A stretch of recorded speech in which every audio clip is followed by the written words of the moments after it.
you keep buying planners you never use. A beautiful new one every year, sometimes every season. You open it with such hope, and a few weeks later it joins all the others in the drawer.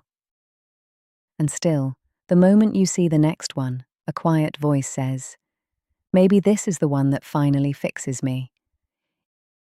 If you felt a little caught just then, a little seen, that is not because something is wrong with you. You are not broken, and you are not behind. You have simply been so hard on yourself for so long that you've forgotten there might be a gentler explanation. There is an older, kinder reason you keep buying the map and never quite walking it. Stay close, and I'll show you where it comes from. And I promise, by the end, it is gentler than the story you have been telling yourself. In Emberhollow, there is a market that comes alive at the turning of every season, and at the heart of it stands the mapmaker's stall.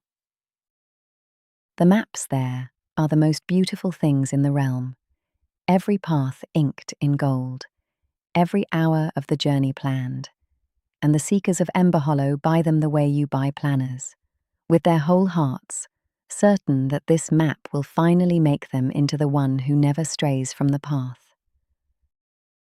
There is one seeker I want you to meet. We'll call her Elspeth. You may catch your own reflection in her, or the reflection of a woman you love. Either way, this story is for you both. Let me show you why her drawer, like yours, is full of maps she never finished. Every season, Elspeth bought a new map. And oh, the feeling of it, unrolling that fresh, golden path across her table, smoothing it flat, tracing the route with her finger. In that moment, she could see the whole of it, the seeker she would become. Calm, certain, never late, never behind. For 3 days, sometimes 4, she walked it exactly. She woke when the map said wake.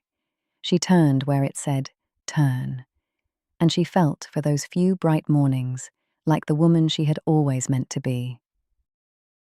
And then, life. A child needed her. A friend fell ill. A long grey week arrived, where simply getting through was all she could do. She missed a bend. Just one. And here is the moment that mattered, though she never once noticed it. She looked down at that single missed bend, and something in her whispered, "Well, you've ruined it now." And she rolled the map up, put it in the drawer with all the others, and waited for the next season when the market would open again, and a new, perfect map would promise to make her new. She thought the drawer was proof of her failure. She had it exactly backwards. I want to stop the story here because I have that drawer too.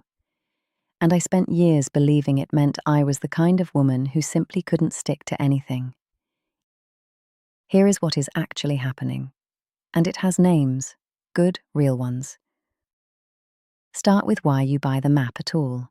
The psychologist Carl Jung wrote about something he called the persona, the polished self we present, the idealized version we long to be seen as. And when you buy a beautiful new planner, you are not really buying paper. You are buying her, the woman on the other side of it, the one who has it all handled.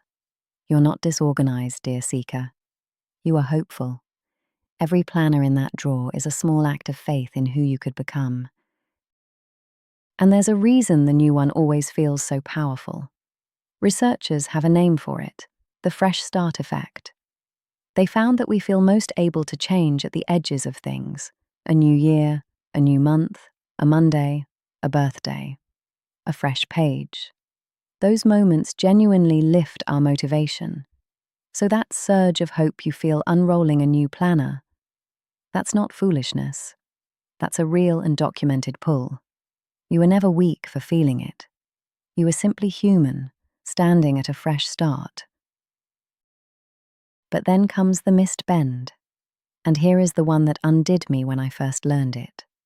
2 researchers, Polivy and Herman, described what they called the what the hell effect. You break one small rule, one missed day, and instead of simply stepping back onto the path, a voice says, "Well, I've blown it now. What the hell? And you abandon the whole thing. It isn't the missed day that fills the drawer. It's that one belief that a single gap ruins the entire map. So read your drawer again. It is not a record of a woman who can't commit. It is a record of a woman who kept hoping again and again, and who was handed maps that had no room in them for a real life. You didn't fail the planners. The planners were drawn for a woman who never gets tired, never gets interrupted, never has a hard week. They were built for a machine. And you, thank goodness, are a person. And I want to say something to you plainly, the way I wish someone had said it to me years earlier, before I wasted so many mornings trying to fix a woman who was never broken. You do not have to become anyone else to be worth it. Not the woman in the shining new planner. Not the calmer, tidier, finished version of you that always seems to live one purchase away. The woman sitting here right now, tired, further along in life than she planned to be, unfinished, and still, after everything, hoping. She is not a rough draft of someone better. She is the one. She always was. You have given so much and waited so long to feel like enough. So hear it today, in your own ears, in your own chair. You are already her. Exactly as you are, this ordinary afternoon, you are already the woman all those planners were trying to reach. 1. The drawer full of unused planners. You call it wasteful. I call it faithful. Every one of those planners is a morning you believed things could be better, that you could feel better. A woman who had given up would have an empty drawer. Yours is full because you never stopped believing a kinder season was possible. That is not a weakness to fix. That is a flame worth protecting. 2. The missed day that ends everything. You believe that one blank day means you've failed, but that belief was never yours. It came inked into the map. A real path through real hills has gaps and detours and days lost to weather. You do not throw away the whole journey because you sat out one storm. You just rejoin it at the next bend. The plan was never meant to be walked perfectly. It was meant to be returned to. 3. The plan that was too much from the start. You look at the color-coded, hour-by-hour plan you abandoned and think, I couldn't even manage that. Of course you couldn't. No living woman could. It was drawn for the idealized self, the one who never flags. The problem was never your discipline. It was a map with no room in it for you to be human. A map you can actually walk has space for a bad day built right into it. I want to ask you to do something, and not for me. Usually, I ask you for a single word. Today, I'm going to ask for a little more, because I think you have carried this quietly for a very long time, and just once, you deserve to be properly heard. So in the comments below, tell me 2 things. First, the one small thing you are ready to begin again, not the whole list, just the one you have been waiting for permission to return to. And second, tell me about the woman who kept buying all those planners. The hopeful one. The one who, after every disappointment, still believed her life could feel better. Say something kind about her, the way you'd speak about a dear friend. Because I see her, and I don't think she has been thanked nearly enough for never giving up. Write it the way you have always wished someone would say it to you. Not one of them goes unheard. And I'm hoping you will find, as time goes on, in the comments beneath this, a whole quiet company of women carrying the very same drawer. Women who will read your words and see you completely, perhaps for the first time in a long while. But I won't flatter you, because you'd feel it if I did. A new way of planning will not hold the first time either. You will still miss bends. There will still be grey weeks where the plan goes untouched for days. Buying a warmer, wiser planner will not save you. No object ever will, and I'd be lying to sell you the idea that it could. The thing that actually changes is smaller and harder than a new purchase. It's the moment you miss a day And don't reach for the drawer. When you open the same worn planner to today's date and simply begin again, that will feel wrong at first, unfinished, imperfect. Do it anyway. The whole skill is not in the walking, it's in the returning. So picture Elspeth now.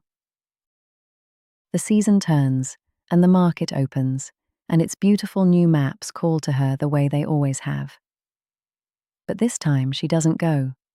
She takes out the worn map she already has, the one with the missed bends and the rained-on corners, and instead of starting again from the beginning, she sets her finger down on today, on the bend she's actually standing at, and she takes one step.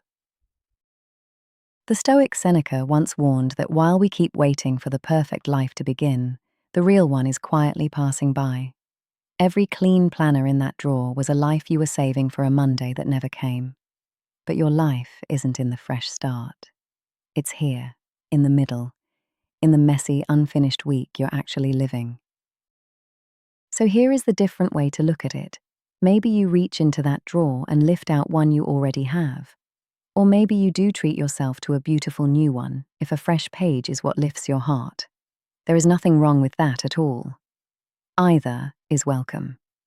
The only thing I'd ask is this. Whichever planner you open it to today's date, not the first of the month, not some perfect Monday, and write a single line from exactly where you are, because you don't need a fresh start to begin. You're allowed to begin from right here. You were never a project to be completed, dear seeker. You were always a person to be loved, exactly as you are on this ordinary, unfinished, quietly beautiful day. So open the map to today, dear seeker, and begin from the bend you're standing on.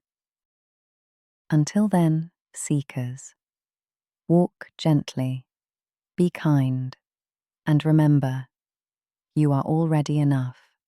The best self you seek is already inside you.